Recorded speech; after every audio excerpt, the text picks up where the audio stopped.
বাসে চড়ে মেয়ের বাড়ি যাওয়ার পথেই মৃত্যু হলো এক বৃদ্ধার। মর্মান্তিক দুর্ঘটনাটি ঘটেছে উত্তর দিনাজপুর জেলার করণদিঘিতে। এই ঘটনায় শোকের ছায়া নেমে এসেছে মৃতার পরিবারে।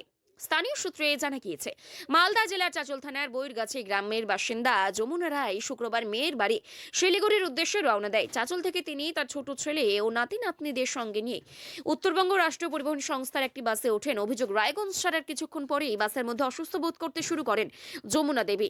বিষয়টি লক্ষ্য করে বাস চালক করণদিঘি গ্রামীণ হাসপাতালের সামনে বাস থামান। তড়িঘড়ি তাকে করণদিঘি গ্রামীণ হাসপাতালে নিয়ে যাওয়া হলে কর্তব্যরত চিকিৎসক তাকে মৃত বলে ঘোষণা করে। প্রাথমিক তদন্তে অনুমান করা হচ্ছে হৃদরোগে আক্রান্ত হয়ে মৃত্যু হয়েছে যমুনা রায়ের। খবর পেয়ে করণদিঘি থানার পুলিশ মৃতদেহ উদ্ধার করে ময়নাতদন্তের জন্য রায়গঞ্জ মেডিকেল কলেজ ও হাসপাতালে পাঠিয়েছে। প্রণব কুমার সাহা, বাড়ি কোথায়? বাড়ি তো আমার বারসই। পার্শ্বই। আচ্ছা, কি ঘটনা ঘটছে আজকে? ঘটনা হচ্ছে আমার মাসি আর কি সকালে চাঁচল থেকে স্টেট ট্রান্সপোর্ট বাসে চেপে আর কি মেয়ের বাড়িতে যাচ্ছিল আর কি, ঠিক আছে। উনি অবশ্য আগের থেকে একটু সুগার প্লাস হাই প্রেশার আর একটু হার্টের সমস্যাও ভুগছিলেন, ঠিক আছে। সে সূত্রে জার্নি মানে করা তো উচিত ছিল না ওনার, তাও মানে মেয়ের বাড়িতে যাওয়ার শখ করে আর কি বাড়িতে মানে গাড়িতে চেপেছিলেন আর কি।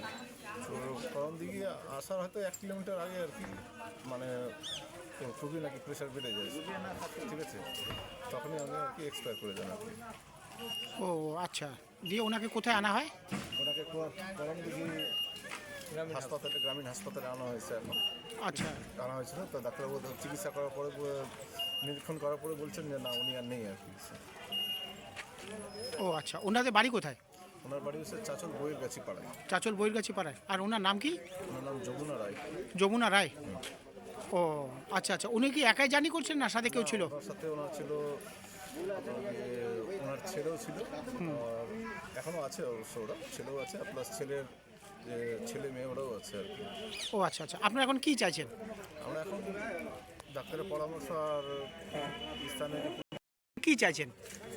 আমরা চাইছি যেহেতু উনি সরকারি পশ্চিমবঙ্গ সরকারের তরফ থেকে চালানো যে স্টেট বাস চলে আর কি, সেই বিষয়ে মানে কার্যকারী ছিলেন আর কি, সদস্য ছিলেন ওর। ওনার স্বামী কন্ডাক্টরও ছিলেন, কাজ করতেন আর কি। উনি বর্তমানে পেনশন ভোগীও ছিলেন। আমরা চাইছি সরকারের তরফ থেকে যা সুবিধা দেওয়া দরকার, যা সুযোগ পাবে, সুবিধা পাবে সেগুলো পাবে, মানে সরকারি যদি কিছু সাহায্য করে আর কি। পাবে, হ্যাঁ। আচ্ছা আচ্ছা, আপনার নাম? আমার নাম প্রণব কুমার সাহা। আচ্ছা, আপনার কে হবে উনি? মাসি হবে নিজের। আপনার নিজের মাসি? হ্যাঁ। আচ্ছা।